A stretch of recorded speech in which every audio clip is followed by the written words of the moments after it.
doing a video on the Confederate flag again. I am constantly disappointed with what I see brought forth on YouTube. It's a disaster.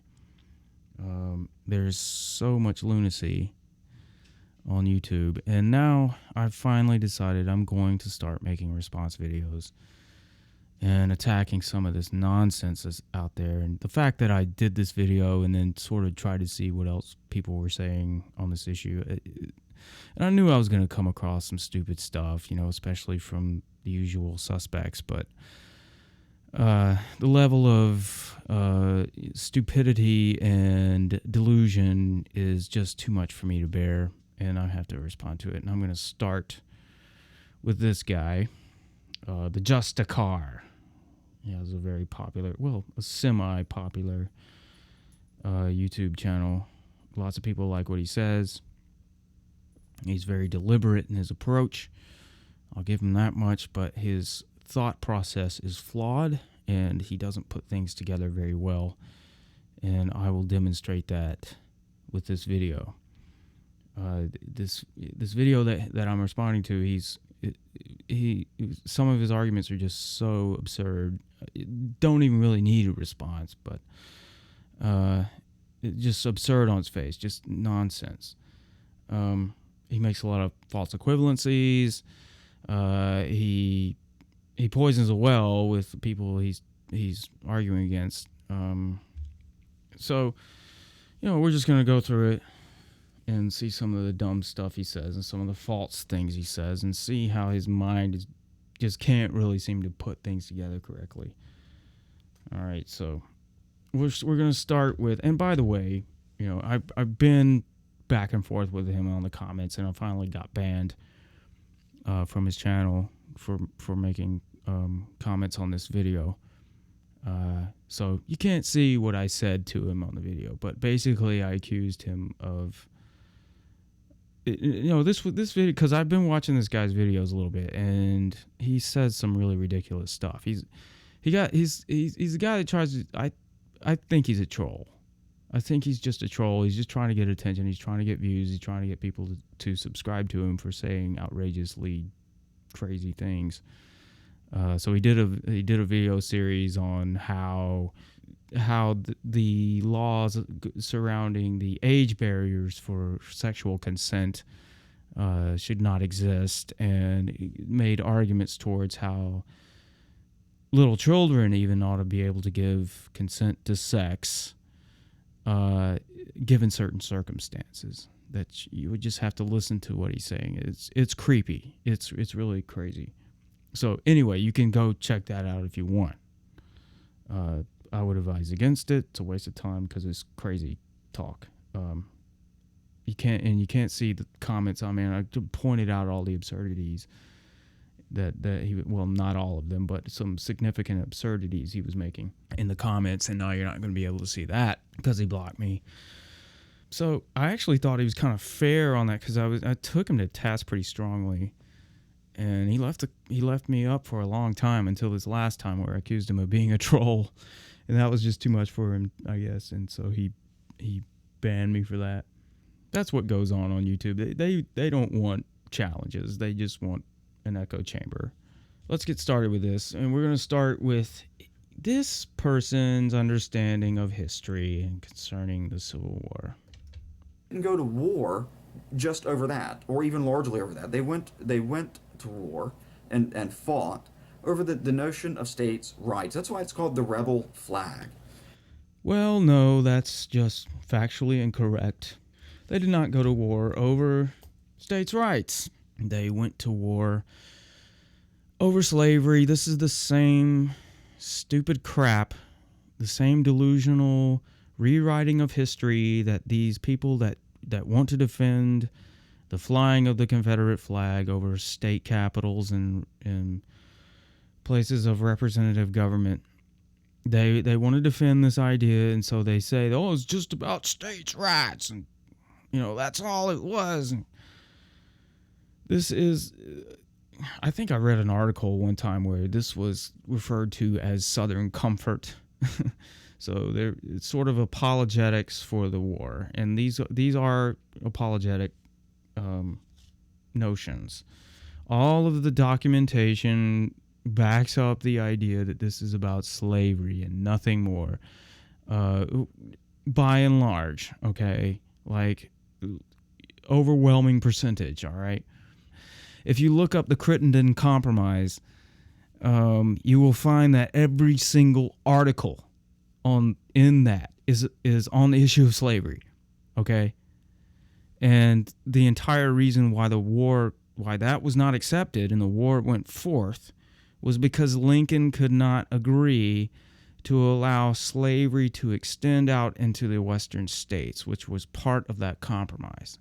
So, yes, just based on that alone, the war was caused over the issue of slavery.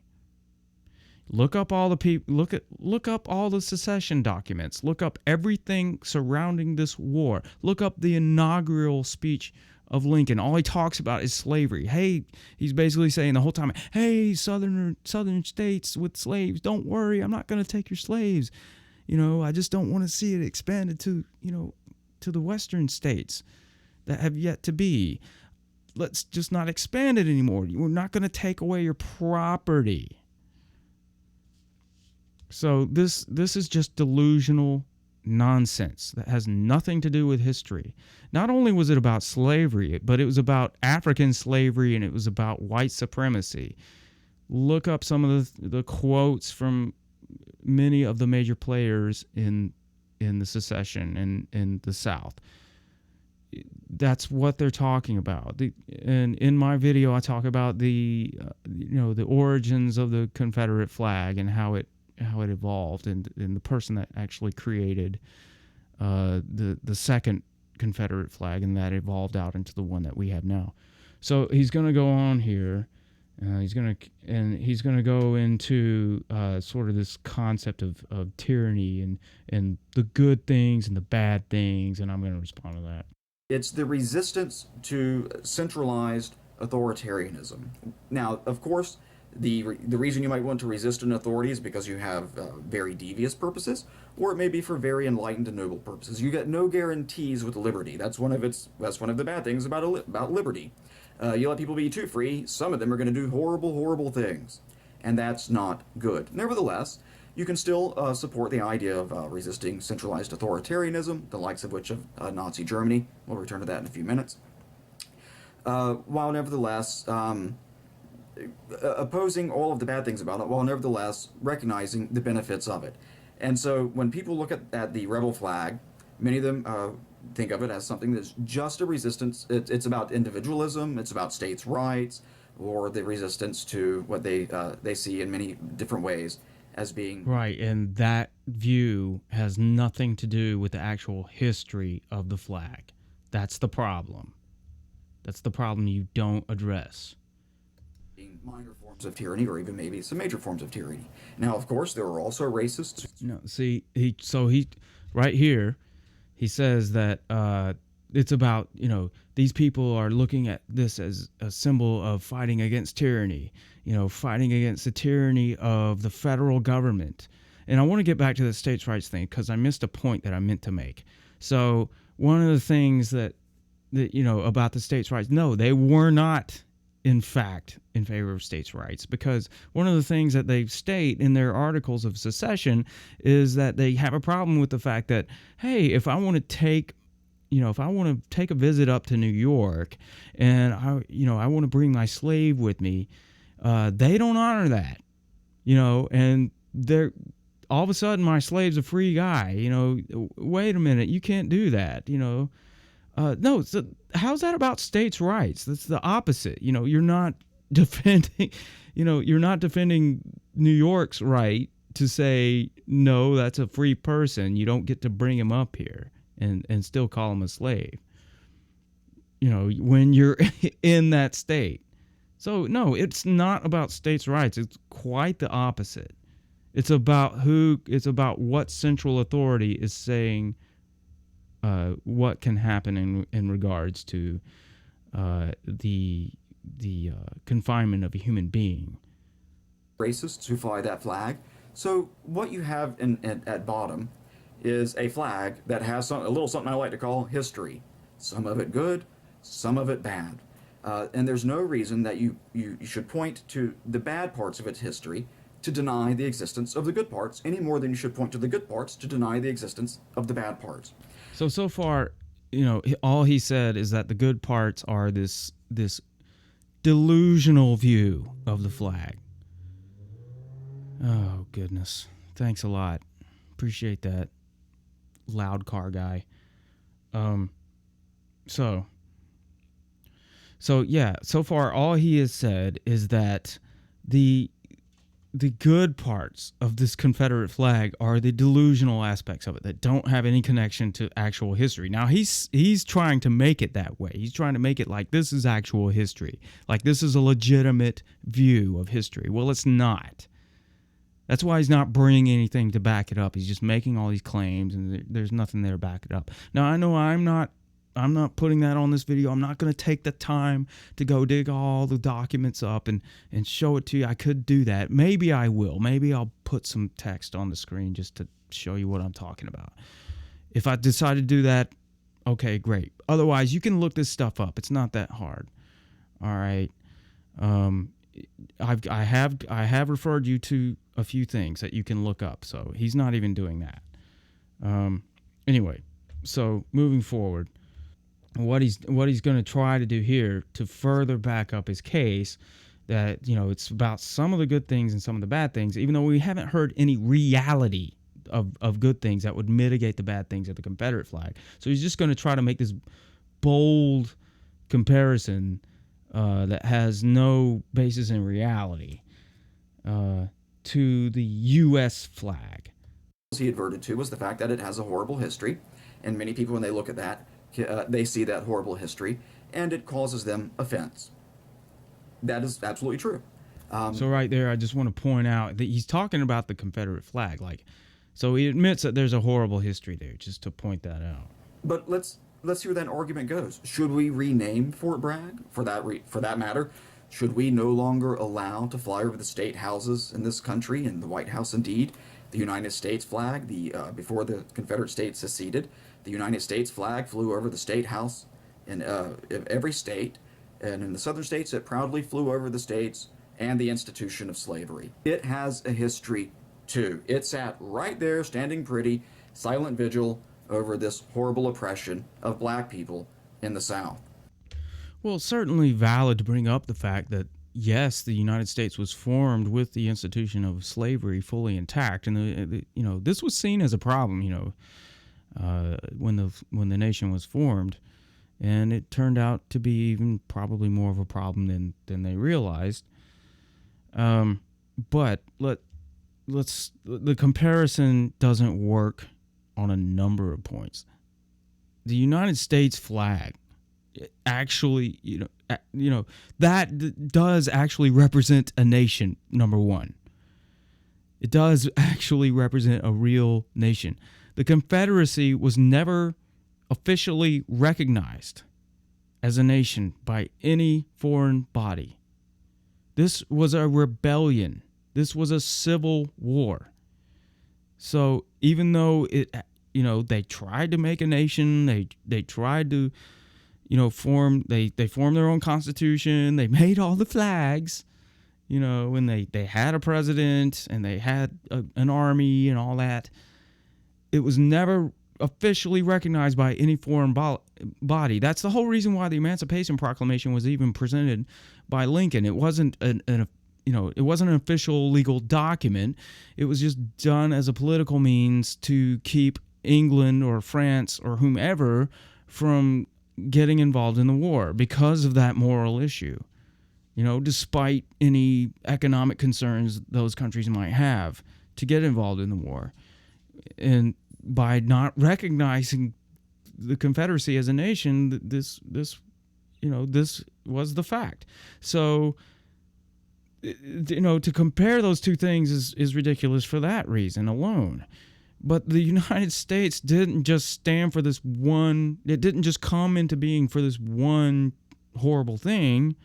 like the Confederacy did, as I've already pointed out. The Confederacy came into being to see that the institution of slavery continued and festered.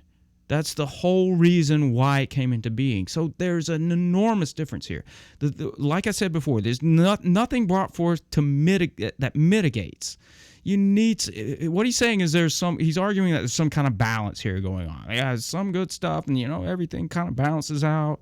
And if all you guys are doing is arguing that all the bad stuff, just automatically, no, it's that this was an entirely bad thing. Virtually speaking, it was an entirely bad thing. The fact that the flag represents racism and slavery cannot be mitigated against, and that's why there's nothing being brought forth of reality, of actual historical fact, to mitigate against it. And after the war was over, guess what returned? That very same United States flag that stood quietly, presiding proudly over the Jim Crow laws that were being used to oppress black people in the South after the war. No, of course not. Because the flag has a history. Some of it good, some of it bad. For every person who can point out the fact that it stood proudly over slavery, I can say it also flew on the ships at the invasion at Normandy. So it has stood standing proudly when some evil... So I'm just going to say it's a false equivalency. I mean, if you can't see the false equivalency, you can't just state that, hey, the U.S. flag stood for some good things and stood for some bad things. Therefore, this is the same situation. It's a false equivalency and a non sequitur. It's just ridiculous. Okay, so moving forward, you thought that was bad. I mean, this is mildly bad. This compared to what he's about to get into here. This is just mildly bad. Let's get into where he compares the symbol of the Confederacy with the Star of David. So let's in World War II, Nazi Germany. So let's see what he has to say about this. Guy going to be marching straight towards the Nazis, invading Normandy, and given the option to disavow his religion, so if he gets captured, he won't be tortured in all the ways that Jews may be tortured. He says, no, and you know what? I'll do you one better. I'm going to paint a big old fucking Star of David on me. Okay, so he's talking about this guy in the war that was Jewish and was given the chance to not put that on his dog tags, but he said no and had Jewish on his dog tag, and went one step further and put the Star of David on his jacket so that the Nazis would definitely know that he was Jewish. So that's the situation he's talking about. So that way, when I'm walking in, those Nazis will be able to see who it is who is storming their beaches. They will be able to see me as I, in symbolic form, stand there and say, no matter what you do, we will not yield. We refuse to do it. You could have people who look at the Confederate flag and have that mentality. But those people are told to shut up because there are other people who whine really loudly and complain that it hurts their precious feelings. And they want to say, well, sure, it's inspiring for some people. Fuck them. I have hurt feelings. Take it down. So it's just so silly. It's just so stupid. So he just compared this guy in Nazi Germany wearing the Star of David on his jacket to the people waving the Confederate flag. He just did that. I mean, it's just absurd on its face. First of all, the Star of David was always a symbol of Judaism. It was never something that somebody did. Now he's going to make another comparison to the pink triangle. I'm not even going to get into all that. I'm not going to waste my time with any more of that. I mean, these are just ridiculous comparisons. It's just absurd on his face. So now he's going to get into telling black people that they should be wearing the Confederate flag because of this, for the same reasons. It's just so stupid. So then, he's basically, well, I'll just play a little more of it here. Let's see. Think of the Rosa Winkle, the pink triangle that marked homosexuals for death in the Third Reich. That symbol is now used in something called the Safe Zone Project. They took a symbol that more repugnant than simply slavery. It was, one that represented genocide. They said, "Thank you very much. We'll take that, and instead of wearing it as a mark of death, we will wear it as a badge of fucking pride." So gay people took it, and now they use it as a way of indicating to people on various campuses where they can go to talk about issues that are related to gay people in history and all this. So again, he's using the pink triangle to say that the pink triangle is the same thing as the Confederate flag. It's almost like he's admitting that the Confederate flag is something that was originally bad and could be turned into something good. Now he's saying, well, it was originally bad but it could be turned around into something good. So the Star of David was originally good, and then that became a symbol that could get you killed, but you still wore it anyway, and that's like the Confederate flag because it just doesn't work. And then the pink triangle was something that was bad. So, okay, so the Confederate flag was something that's bad, but wait a minute, it was also good? It's just so nonsense. It's just so discombobulated. But it's actually worse. It's actually even worse than that. A safe space that actually is called the Safe Zone Project. So it's a safe space for gay people. The very mark that if a gay person had been wearing 70 years ago would have condemned him to... Okay, so I'm just going to move forward where he circles back around, sort of. Let's remember what he said about tyranny. So now he's going to circle back around to that. I would look at it as, if the Safe Zone Project didn't exist, I would just simply look at it as a way to remind myself why it is important to forever be on your guard against the signs of tyranny, of a government turning tyrannical, of a reason to resist claims of power. Something, by the way, that the Confederate flag serves for a lot of the people who fly that. Not all of them, but many of them who fly it for that kind of reason. The history is a reminder of what it looks like when you... So now, I'll let him finish. ...fail to resist evils wherever it is that you see them. So, yeah, now it's gotten really discombobulated because before he was comparing these symbols to the Confederate flag in a way that would be used for the person being victimized, and now he's saying that it's the people that are after the fact saying, well, wait a minute, that flag was about tyranny of the federal government against the states, and it was just about the tyranny of that, and these people, protesting and saying we need to keep flying this flag. That's what it represents to them. So now he's flipped it back to that, and he's saying that it's about, that's what it represents for those people is this tyranny. It's none of this connects. I mean, it's just all it's all disconnected. It's just insane. So I can look at it that way, but now with the existence of the Safe Zone Project, I can look at it with that history, with that symbolism in mind, and an additional bit of symbolism in mind, that it's possible for people to rise out of the ashes of a brutal tyranny, raise themselves up, be proud, take what used to mark them as inferior, wear that as a badge of honor, and show precisely why it is that they're worthy of respect, and what the bigness that exists within them to seize something from the grips of evil and to turn it into something good. So now, you see what he did there? Now he's flipped it back again, and now he's saying, but now it's the black people that should adopt the rebel flag, the Confederate flag, as a symbol against tyranny, and how you can rise up against tyranny. No, the way you rise up against tyranny is you get rid of the flag being glorified by the fucking state, you fucking idiot. An argument you still have yet to address. This is just so... Do you see how absolutely unthought out this is? I mean, it's just all over the place.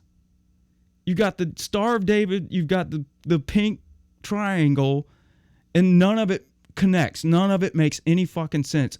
The United States flag and the Confederate flag are not the fucking same thing. You could do that, but they won't do that in the South, the people who are complaining about this flag, because they are professional umbrage takers. Their sole purpose in life is to fake being miserable, so that way they'll have something to gripe about to make other people really miserable.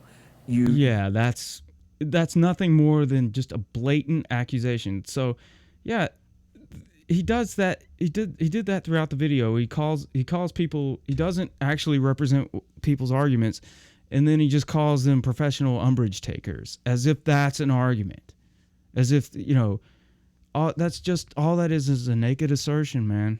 That's not. You're not addressing anything. No, it's not that. People basically he's just accusing people of petty complaints, that you just don't have any argument at all. And that's just ridiculous. And that's why his argument is all over the place, because he can't even apparently understand what the arguments are.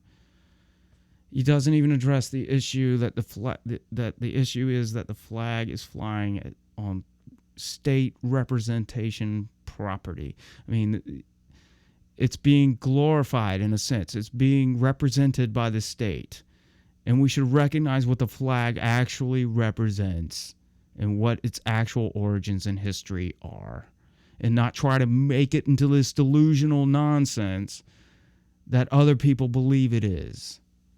And actually do what the fucking flag, actually recognize what the goddamn flag is and just do away with it.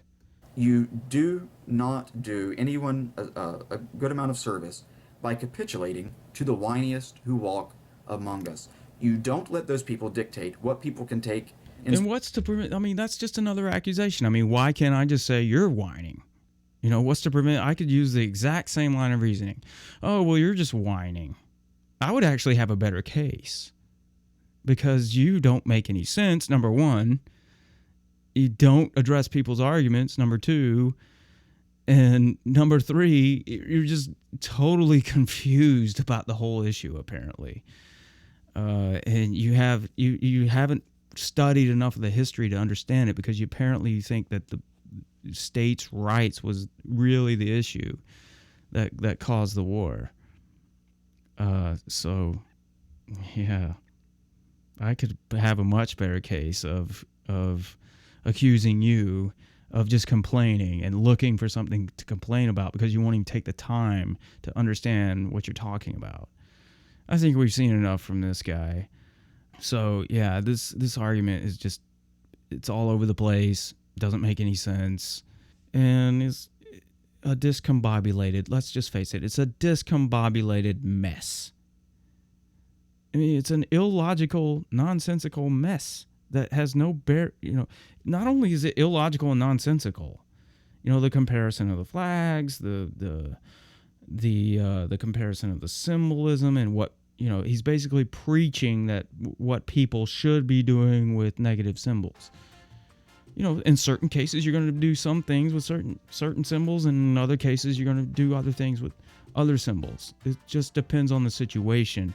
You can't just automatically say that because this happened with this symbol, and this should happen with that, and black people should be all wearing the Confederate flag on their backs. Okay, so yeah, that's enough of that. So I'm going to end it right here. I'm going to move on.